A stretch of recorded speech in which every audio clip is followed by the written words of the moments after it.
तर शिर्डीतील साई संस्थानच्या भोजनालयातील मोफत जेवण बंद करा। माजी खासदार सुजय विखेंनी साई संस्थान प्रशासनाकडे ही मागणी केली आहे। जेवणासाठी लागणारे पैसे मुलामुलींच्या शिक्षणासाठी खर्च करा। महाराष्ट्रातील सगळे भिकारी शिर्डीत गोळा झालेत असं सुजय विखेंनी म्हटलंय।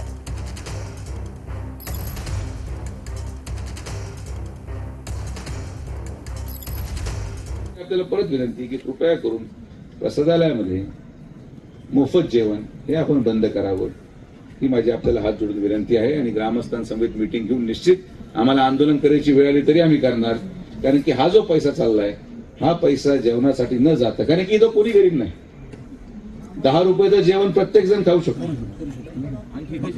लोकांची मागणी पण देतो ना पैसे घेऊन क्वालिटी। तर त्या पैसे जे अन्नदानामध्ये जातात 10 रुपये त्याला वापरल्या अन्नदानातला पैसा आमच्या मुलांच्या आणि मुलींच्या भविष्यासाठी तुम्ही खर्च करा, हीच आमची मागणी। या पलीकडे आम्हाला तुमच्याकडून अपेक्षा नाही।